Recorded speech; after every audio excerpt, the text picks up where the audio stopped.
नमस्कार मित्रांनो, आमच्या चॅनलवर नवीन असाल तर चॅनलला नक्की सबस्क्राईब करा, म्हणजे तुम्हाला मालिकेचे नवनवीन एपिसोड सर्वात अगोदर पाहायला मिळतील. तर अप्पी आमची कलेक्टर या मालिकेमध्ये काय घडलं? अप्पी ही त्या गुंडांच्या तावडीतून सुटण्याचा प्रयत्न करत असते. तर ती एका साईडला लपून बसलेली असते, कारण की तिने साखळी खोललेली असते आणि ती त्या गुंडांचा दरवाजा ओपन करण्याची वाट बघत असते, म्हणजे त्या बिरजूची. बिरजू दरवाजा उघडून आत येतो तर त्याला चेअरवर अपर्णा दिसत नाही. मग अपर्णा इकडे मागे लपून बसलेली असते. तिच्या हातात एक टाट असतं. त्या टाटाने ती त्या बिरजूवर वार करते. तर बिरजू खाली पडतो. बिरजू खाली पडल्यानंतर बिरजू परत उठतो आणि तो अपर्णाला अ, धरण्याचा प्रयत्न करतो. तो अपर्णाला पकडण्याचा प्रयत्न करतो, पण अपर्णा त्याच्यावर वारंवार वार करते आणि अपर्णा त्याला बेशुद्ध पाडण्याचा पुरेपूर प्रयत्न करते. तर अपर्णा त्यात यशस्वी येते. अपर्णा तिथून फरार होते. अपर्णा तिथून फरार झाल्यानंतर इकडे चौकात एक 4 मुलं बसलेली असतात, म्हणजे ती गुंड प्रवृत्तीचीच असतात. त्यांच्याकडून ती मोबाईल मागण्याचा प्रयत्न करते आणि त्यांना पाणी मागते आणि ती पाणी पिते आणि त्यानंतर बोलते, मला कॉल करायचा आहे, तुमचा मोबाईल द्या.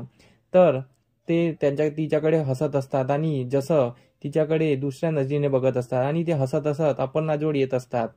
तर तेवढ्यात तिथे अचानक आर्याची कार येते, म्हणजे ती पोलिसाच्या व्हॅनमध्ये येते. पोलिसाची व्हॅन बघून ते गुंड तिथून फरार होतात आणि ती आर्या गाडीच्या बाहेर निघते आणि अपर्णा तिच्या गाडीवर आदळलेली असते. तर ती अपर्णाला बघून एकदम शॉक होते की अपर्णा मॅडम तुम्ही इथे. तर अपर्णा बोलते, आर्या तू लवकरात लवकर मला इथून घेऊन चल आणि त्या गुंडाला पण इथून घेऊन चल. मग ती विचारते, काय झालं, तुम्ही इतके दिवस कुठे होता आणि तुम्ही अशा अवस्थेत का आहे, तुम्हाला काय झालं? तर अपर्णा सर्व घडलेला प्रकार सांगते. मला इथे डांबून ठेवण्यात आलं होतं आणि त्या गुंडाला इथून आपण घेऊन जाऊ. तर अपर्णा आर्याला त्या निवासस्थानी घेऊन जाते, जिथे तिला किडनॅप करून ठेवलं असते आणि तिथे बिरजू पडलेलाच असतो. तर आर्या आणि अपर्णा ते बिरजूला बघतात आणि ती त्यांना बिरजूला घेऊन आर्या आणि अपर्णा साईडला घेऊन जातच असतात. तेवढ्यात तिथे जेजेची माणसं येतात. जेजेची माणसं येतात ते आर्या आणि अपर्णा तिथे लपून जातात. आणि जेजेची माणसं तिथे बघतात तर बिरजू पण नाही आणि अपर्णा पण नाही. ते मग जेजेला फोन करून सांगतात तर की कलेक्टर मॅडम इथून पळालेले आहे आणि बिरजू पण नाही आहे. तर मग जे संतापलेला असतो, जे खूप घाबरलेला असतो. जे बोलतो, आता तुम्ही एक काम करा, ज्या ठिकाणी तिथे किडनॅप केलं होतं त्या ठिकाणी काही वस्तू सोडू नका, काही निशाण सोडू नका, म्हणजे तिथे काही घडलेलंच नाही, कोणाला डांबून ठेवलेलंच नाही असं दाखवा. तर ते गुंड त्या तयारीत लागून जातात.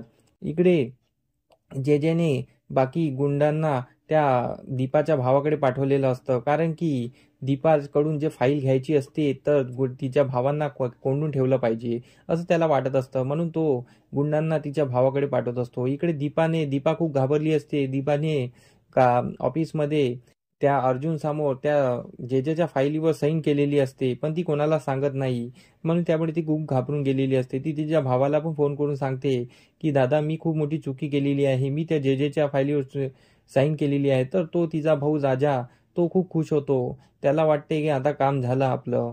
पण तेवढ्यात तिथे जेजेचे माणसं येतात आणि तो राजा त्यांच्याशी बोलू लागतो आणि दीपा इकडे घाबरून जाते. दीपा साईन केलेली असते म्हणून घाबरून जाते. दीपा की मी अर्जुनला सांगून देईल सर्व की मी त्या जेजेच्या फाईलवर सही केलेली आहे, मी त्याला फाईल देणार नाही.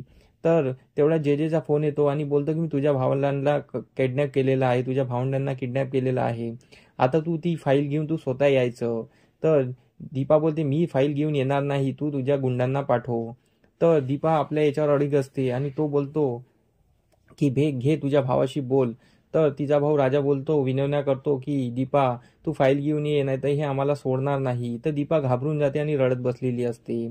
इकडे आर्या अपर्णाला घरी घेऊन आलेली असते आणि ती तिला विचारत असते की अपर्णा काय झालं आणि तू अशा अवस्थेत का होती आणि तुझं इतका हाल बेहाल झाले आणि तुला कोणी किडनॅप केलं. तर मग अपर्णा सर्व घडलेला प्रकार सांगते आणि आर्याने अपर्णाला दवाखान्यातून आणलेलं असते आणि आर्या तिला गोळ्या देते आणि बोलते, ते गोळ्या घे आणि तू आराम कर आणि सध्या काही टेन्शन घेऊ नको, मी काय जे काय आहे ते बघते. तर अपर्णा आराम करते. तर आर्या इथे विचार करायला लागते, ह्या अपर्णा मॅडम आहेत तर मग घरी ती आहे ती कोण आहे, म्हणजे ती बेरुपे आहे का? तर इकडे आर्याला खूप शॉक बसलेला असतो. आर्या विचार करत असते आणि त्या गोष्टीचा पता लावण्याचा प्रयत्न करणार असते. तर इकडे अपर्णाचा असा अपघात झालेला, अपर्णा तिथून फरार झालेली आहे. आणि इकडे मग दीपा घरी आल्यानंतर अर्जुनला बोलते की अर्जुन, माझ्या हाताने खूप मोठी चुकी झालेली आहे, मी त्या जेजेच्या फाईलीवर सही केलेली आहे आणि मी कलेक्टर म्हणून सही केलेली आहे. तर हे ऐकून अर्जुनच्या पायाखालची जमीन खरकते. अर्जुन खूप चिडतो.